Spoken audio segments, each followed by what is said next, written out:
Is truth relative? Well, we're living in a world that certainly thinks it is. You ever heard somebody make the statement, I'm living my truth? So I have a truth.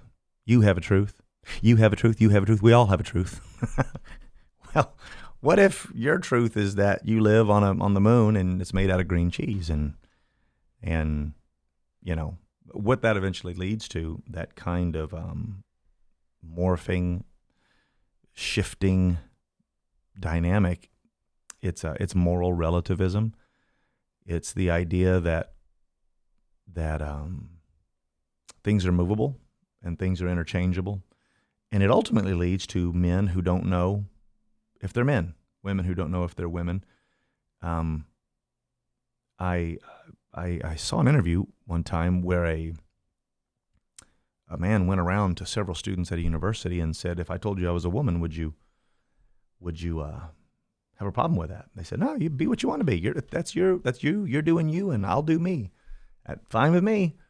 Well, he's obviously not a woman. He was a man, and he biologically was a man. And that's kind of a big deal. Like if you have surgery, if you take hormones, you can actually very much pass for a woman. If you modify your body to the point, like some people do in the world today. Well, if you have some kind of a medical emergency and you're female and you've morphed into a male in appearance, or vice versa, and you have a sickness or a disease that is unique to your gender, and you go to the hospital, they need to know that. You better tell them that you have this going on, because if they are operating on the assumption that you are a male or a female and they spend 45 minutes figuring that out, you could be dead. It sure enough matters then. And all of a sudden the gender norms snap back and the parameters are firmly put in place, and the truth is the truth. So yes, there is such a thing as truth. It is absolute. It leads you to the paradox. If you say that there is no absolute truth, that is an absolute truth. If there's no absolute truth, that's an absolute truth. So how does that work? Of course there's an absolute truth, and it is true of gravity.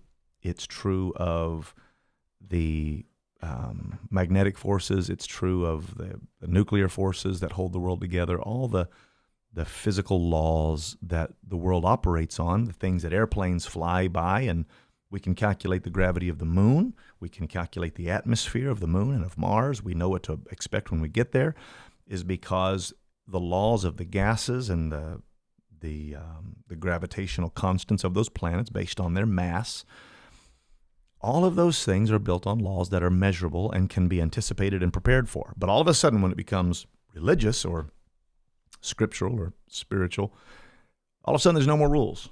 There's no more laws. We just make it up as we go. And I contend that the same God that wrote E = mc squared is the same God that wrote Acts 2:38. So yes, those are immutable. They are true. And so yeah, truth is not relative. Truth is foundational. It is immutable. It's forever settled in heaven. Now, I say that with this caveat, that some of the worst crimes in the world have been committed by people who have the truth. Religious crimes are some of the worst. There are imams in Islam. There are warlords in different time periods and epochs in the Hindu faith, and there are reformists. Ignatius Loyola and John Calvin would murder you if you did not have the truth.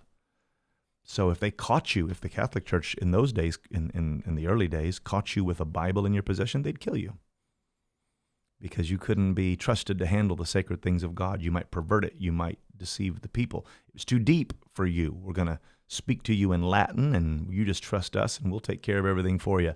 And they call that the Dark Ages, because reason and light were withheld. And claiming to have the corner on the truth is a dangerous business. And you can create suicide bombers that way. You can create religious cults that way, where we have the truth, you don't, so you can't come in here, and everybody else is evil, so come to our little island where we do our weird little things, and because we have the truth and you don't. I find that people that major on that and maximize that, I always find it amazing that they're the only ones that have it.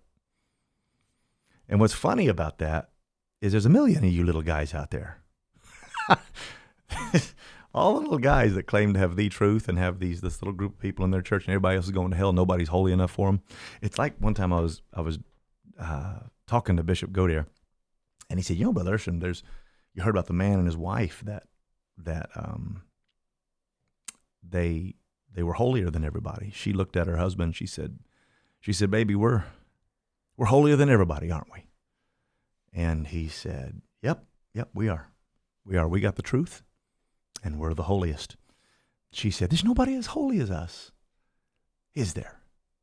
And he said, "No, I don't believe there is. We've looked and looked, and nobody measures up. We're about it." And she said, "Nobody going to be as holy as us. This is it. This is as good as it gets." "Oh, yeah, that's it. We got it all. Nobody is holy." And then he looked at her and he said, "To be honest, sometimes I wonder about you." The circle just gets smaller and smaller and weirder. So the opposite side of that is that when you claim to have the truth, you better hold it in humility, and you better hold it in love, and you better thank God he had mercy on you, and he let you into his kingdom. And the trait that works best with truth is love and charity, and suffering long and being kind and having a grave understanding of the humility that you're supposed to have.